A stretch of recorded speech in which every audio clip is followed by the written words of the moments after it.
made of stone.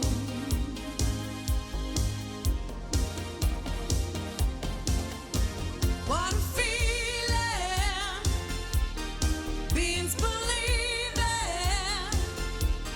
I can have it all. Now I'm dancing for my life. Take your passion and make it happen. Pictures come alive, you can dance right through your life. What a feeling. Welcome to the Samantha Leith Show with me, Samantha Leith. Now, this month is all about planning your year, doing what you can to make it the best year we possibly can. Some things are going to sound familiar and some things may be really new to you, but either way, I encourage you to tackle this planning with excitement because you never know what extraordinary things may happen. We made it! 2022, here we are. Well, not quite. But now what? Chances are you've spent the last few months saying 2022 has to be better. So let's do our best to make that happen. Let's face it, the last couple of years have been a bit of a shit show for most people. For some, they've been amazing years, and for others, full of tragedy. I've been in that middle ground where it hasn't been great, but it hasn't been terrible. Now it's up to me and to you to work on what we can control and make 2022 the best year we possibly can. Now, what on earth does What a Feeling, that song, have to do with planning your year? If you listen to the lyrics, take your passion, make it happen, pictures come alive, you can dance right through your life. I think it's kind of perfect. The pictures in our minds are what help us to create the big plans and the teeny tiny goals. Besides, if you Google songs about planning your year, there are really limited options. For me, planning my year begins in December and continues nearly till the end of January, when I finally feel like I've assembled all the pieces, got my ducks in a row, that kind of thing. Planning your year is so much more than setting some lofty New Year's resolutions after too many champagnes. Do that and you're likely to be one of those statistics that doesn't achieve what that moment of woohoo, I can do anything was. Success and failure rates over that first 6 months of those New Year's resolutions, well, after 1 week, 75% of people are successful. 2 weeks, 71%.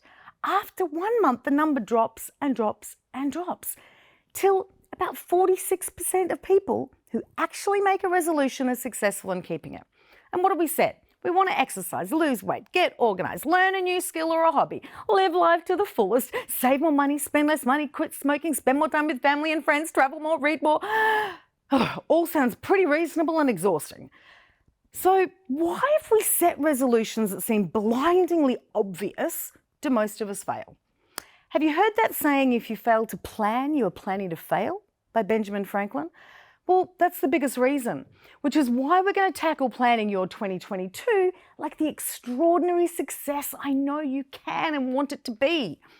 Some other reasons we don't measure up to the fireworks visions we have of ourselves are things like not creating the daily habits to support us, thinking too big, not actually wanting it, trying to do it all alone, not celebrating as we go, and, well, giving up too soon. So let's work together to make sure that doesn't happen to you. And yes, I'm talking to myself here too. Let's be honest, 2021 was not a great year, but I want you to reflect on it. I want you to think about how you showed up. Are you happy with what you did? Could you have done something differently? Did you step outside of your comfort zone? Were you fully present with people? What could you have done better? What can you let go of that didn't serve you in 2021? Is there something that's you feel really holding you back? Reflect on it, and then we want to let it go. When most people set a resolution with their mates that they're gonna smoke less, get back into their skinny jeans, and have more money, they think they're setting goals. Big problem, they are not. A goal is so much more. How much less are you gonna smoke? What size skinny jeans? How much is more money?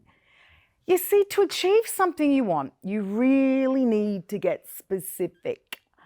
That's where setting SMART goals comes in. So what is SMART? Specific, measurable, attainable, relevant or realistic, and timely. The attainment of the goal is the destination, but the magic is what happens to you as a person while you're working towards that goal. Who do you need to be? What do you need to do? How do you need to think? What do you need to feel in order to achieve something you really want? That's special.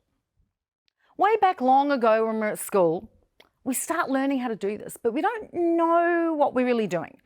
Stick with me here. Our teachers set an assignment specific. We know what needs to happen for it to be deemed complete. They know our age, our skills, our knowledge, etc., and we can do it. It's relevant to our education. There's a clearly defined time. The only thing missing really is that we didn't create it. And that's probably why some of us don't do so well on those assignments. Then what I want you to do is, if you write it down, burn it. Get rid of that crap. And then on the flip side, if there was something amazing that happened in 2021, celebrate every second of that. With a friend, it'll be fabulous. Have a great time. But whether you're looking at the positive or the negative, let it go. Here's a really simple 10-step formula to set a goal. Work out what the goal is. Be very detailed. If your goal is to own a new car, what's the make? What extras do you want? Colour, is it manual, is it auto? All the kit and caboodle. Number 2, get a taste of your goal. I'm all for doing this before you get further along in the process. So using the car example, I'd go for a test drive in your goal car. Take a picture of you with it while you're there, sitting in the car. Do you still want it after the drive? Number 3, you want to work out what steps are needed to reach your goal.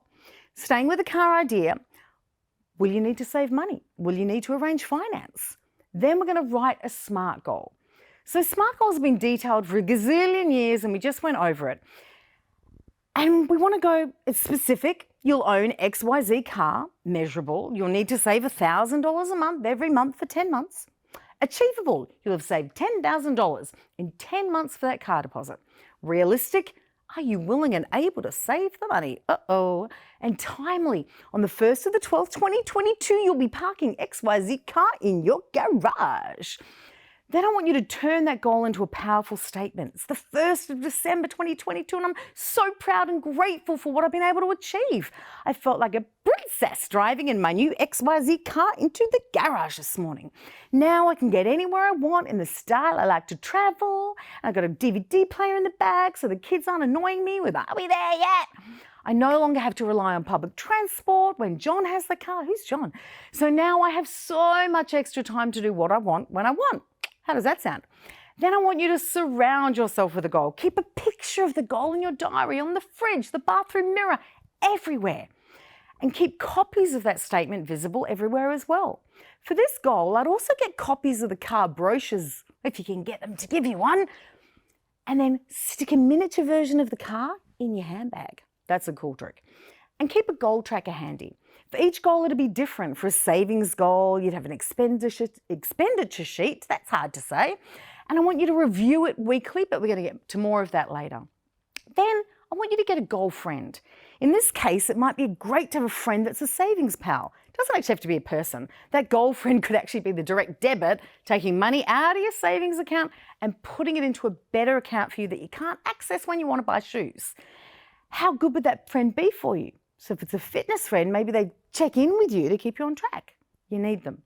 Then I want you to stay in tune with your goal. Some people set and forget and see what happens. I'm more of a keep experiencing your goal so you keep the fire in your belly. Tell the guy at the car yard what you're trying to do and see if he'll let you sit in the car once a week.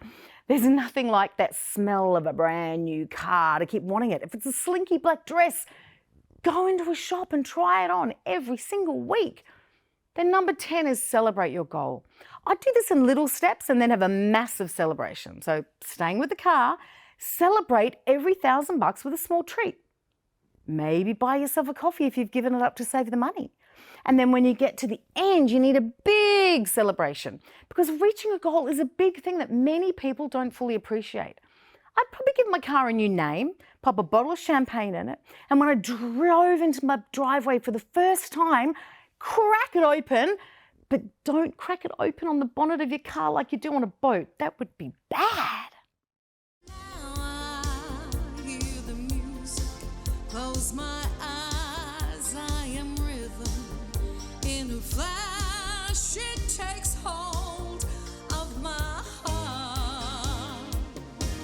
What a feeling, means believing. I can have it all now. I'm dancing for my life. Take your passion and make it happen. Pictures come alive. You can dance right through your life. Thanks for watching this week's episode of The Samantha Leith Show. Be sure to head on over to samanthaleith.com/whatever way it goes freebies and grab any of the worksheets I mentioned. And I'd really love it if you'd click on that subscribe button and share this video. When you do, don't forget to tag me so I can say thank you. And remember, I believe you are extraordinary. You have got this.